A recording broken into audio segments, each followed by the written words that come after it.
Assalamualaikum warahmatullahi wabarakatuh. Welcome back to my channel and let's study again with me, Anima Sahir.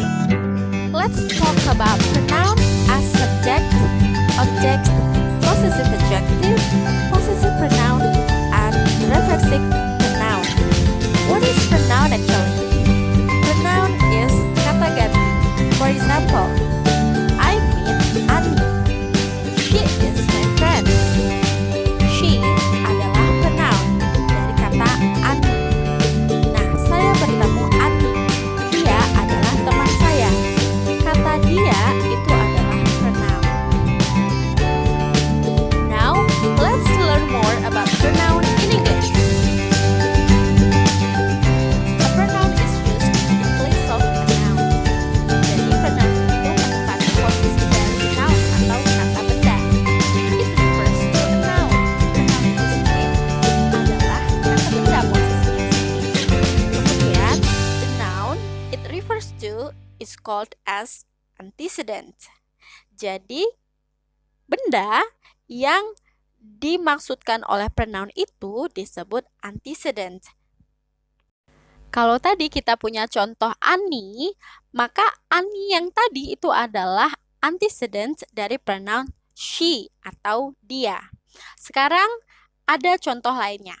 Look at the examples. I read the book. It was good. The pronoun it refers to the antecedent noun book. Jadi, book adalah antecedent, sedangkan it-nya adalah pronoun. Next. Ani said, I eat an apple.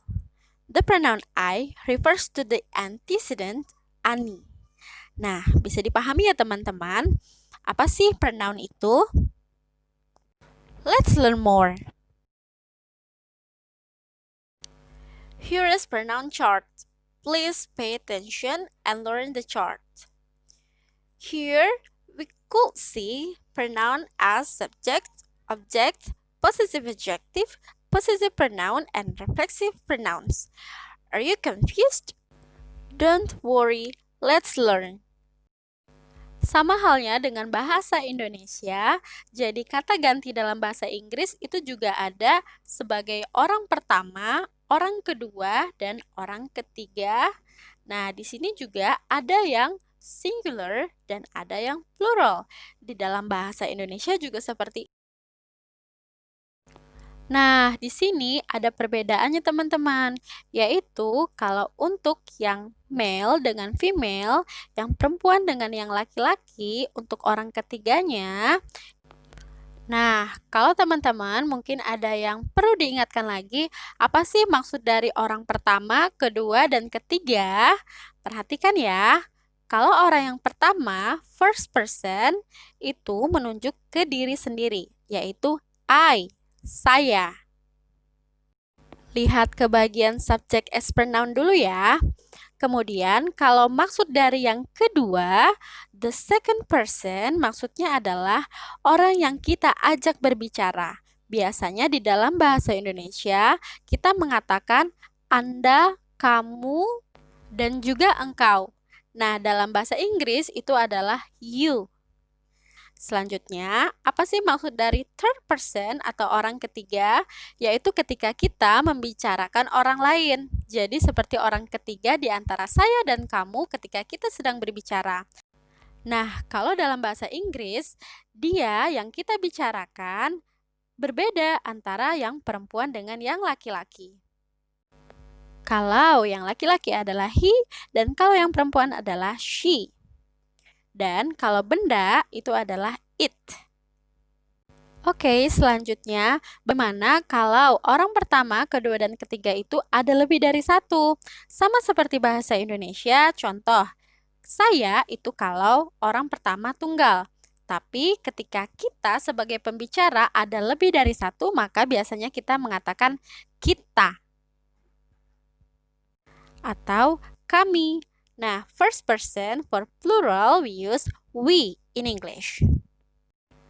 Next, kalau yang kita sedang ajak bicara adalah lebih dari satu, yaitu biasanya kalau satu orang kita mengatakan kamu, Anda, engkau. Tapi ternyata yang kita ajak bicara lebih dari satu, maka kita mengatakan kalian. Kalian di dalam bahasa Inggris is second person for plural. Itu tetap you. Jadi kalau satu orang you, kalau lebih dari satu juga tetap you. Nah, kalau lagi ngomongin orang nih, sementara yang kita omongin itu lebih dari satu orang, kita mengatakan mereka. Mereka dalam bahasa Inggris adalah they, third person for plural. Bisa dipahami ya? Kalau di dalam bahasa Indonesia, menurut saya cukup mudah ya teman-teman. Nah, catatan di dalam bahasa Inggris seperti di dalam chart tadi, ada hal lain yang perlu kita ketahui. Bahwa kalau kata ganti di dalam bahasa Inggris itu ketika menjadi subject, biasanya ada di depan kalimat, itu akan berbeda ketika kata ganti itu posisinya sebagai objek. Objek biasanya ada di belakang setelah kata kerja. Nah, ingat, biasanya dalam klausa atau kalimat itu ada subjek, kata kerja atau verb, kemudian object atau pelengkap. Nah, di sini adalah sebagai objek untuk pronounnya. Yuk kita pelajari apa sih bedanya. Look at the examples. I love you, you love me. Here, saya sebagai subjek adalah I. Sementara ketika dia menjadi objek, maka sayanya menjadi me. Begitu maksudnya ya. For this, mau nggak mau teman-teman ya harus hafal. Okay, I will read the sentences. Start from number 1 again. I love you, you love me. I love him, he loves me. I love her, she loves me. I love it loves me. I love them, they love me. I love us, we love me. I love it loves me. Bisa dipahami ya teman-teman? Intinya, pronoun di dalam bahasa Inggris ketika menjadi subjek dan objek itu berbeda. Kalau dalam bahasa Indonesia, saya cinta kamu, kamu cinta saya dan saya sama. But in English is different. Berbeda kalau dalam bahasa Inggris. I menjadi me, he menjadi him, she menjadi her, it tetap it, they menjadi them, we menjadi us. Begitu ya. Oke, biar tambah paham, punya contoh lainnya. Learning by practicing. So, I will read the sentences and then you can also read the sentences. And please pay attention and learn more for this example so you can understand the difference between subject and object pronoun. Number 1. I want to see her, but she doesn't want to see me. Number 2. I want to talk to him, but he doesn't want to talk to me. Number 3. They want to visit me, but I don't want to visit them. Number 4. She wants to help me, but I don't want to help her. Number 5. She likes it, but it doesn't like her. Number 6. They want to see her, but she doesn't want to see them. Number 7. He wants to visit us, but we don't want to visit him. Number 8. You want to help her, but she doesn't want to help you. Number 9. We like them, but they don't like us. Number 10. It likes me, but I don't like it. Mulai terasa perbedaannya ya teman-teman. Kita lihat secara acak contoh nomor 6. They want to see her. Mereka ingin melihat dia, perempuan. But she, tapi dia, perempuan, doesn't want to see them. Nah, di sini they menjadi them ketika them-nya adalah objek, kemudian her adalah objek untuk she. Oke, gitu ya. Nah, sekarang ada lagi nih pronounnya sebagai possessive adjective. Possessive. Kalau possessive apa ya? Nah, biasanya dia orangnya posesif. Itu artinya dia merasa milik dia, Gitu kan teman-teman? Kalau lagi cemburu. Hehe. Maksudnya di sini adalah posesif itu untuk kepunyaan. Nah, posisinya di sini adalah sebagai adjective. Jadi makanya disebut possessive adjective. Possessive adjectives are followed immediately by a noun. They do not stand alone. Nah, di sini kata pronoun sebagai possessive adjective itu langsung diikuti dengan kata benda. Nah, contoh, I like my job. Saya suka pekerjaan saya. Nah, di situ ada kata my. My diikuti dengan kata job. Job adalah kata benda. Nah, kata my itu tetap harus my, tidak bisa I like I job. Next, do you like your job? Apakah kamu suka pekerjaanmu?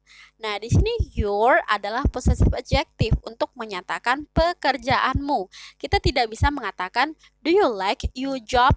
No, it's wrong. Okay. Next, my parents like their job. Orang tua saya menyukai pekerjaan mereka. Nah, di sini tadi mereka kalau sebagai subjek adalah they, sebagai objek adalah them. Kalau sebagai possessive adjective itu adalah their.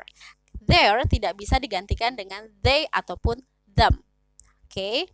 Next, my sister doesn't like her job. Then, my brother doesn't like his job too. We like our house design. My cat like its long tail. Nah, di sini my, your, their, her, his, our, dan its itu adalah possessive adjective yang setelahnya harus diikuti kata benda untuk menyatakan kepunyaan. Gitu ya teman-teman. Apakah teman-teman bingung? Nah, good. Kalau bingung, artinya teman-teman dalam proses belajar. Teman-teman bisa kembali ke chart tadi atau kembali ke bagian penjelasan mengenai subjek, objek, dan juga ini. Nah, mau nambah bingung lagi nih. Berarti mau belajar lagi nih. Oke, selanjutnya ada pronoun as possessive pronoun. Ini untuk menyatakan kepunyaan juga. Possessive pronouns are not followed immediately by a noun. They stand alone. Jadi, kalau possessive pronoun tidak diikuti oleh kata benda, dia bisa berdiri sendiri. Lihat contohnya ya. It's your money. It's yours. Itu uangmu. Itu milikmu. Gitu. Jadi, setelah yours, itu tidak ada kata bendanya. Ada penambahan S di belakang your. Next, it's my bag. Itu tas saya. It's mine. Itu milik saya. It's our car. It's ours. Itu mobil kita. Itu milik kita. They are her shoes. They are hers. It's their house. It's theirs. It's his coat. It's his. It's its tail. It's its. Could you catch the point? Good job. Now, let's talk about reflective pronoun. Reflective, seperti halnya bayangan. Maksudnya, kita mengarah ke diri sendiri. Di dalam bahasa Inggris, ini juga berbeda. Kalau di dalam bahasa Indonesia, maybe it's simple, but it will be unique in English. Let's look at the example. I hurt myself. Saya menyakiti diri saya sendiri. Nah, di sini kita tidak bisa mengatakan I hurt I atau I hurt me atau I hurt my atau I hurt mine. Tetapi ketika menunjuk ke diri sendiri, I hurt myself. Bisa dipahami ya teman-teman? Next examples. You cut yourself. Kamu memotong dirimu sendiri. He hits himself. Dia memukul dirinya sendiri. She loves herself. Dia mencintai dirinya sendiri. It washes itself. Itu mencuci dirinya sendiri. Itu untuk singular kalau cuma satu. Di dalam bahasa Inggris juga ada yang lebih dari satu, yaitu plural. Sama halnya dengan bahasa Indonesia sebenarnya. Okay, now look at the examples. We prepare ourselves. Kita menyiapkan diri kita sendiri, atau kami menyiapkan diri kami sendiri. You hurt yourselves. Kalian menyakiti diri kalian sendiri.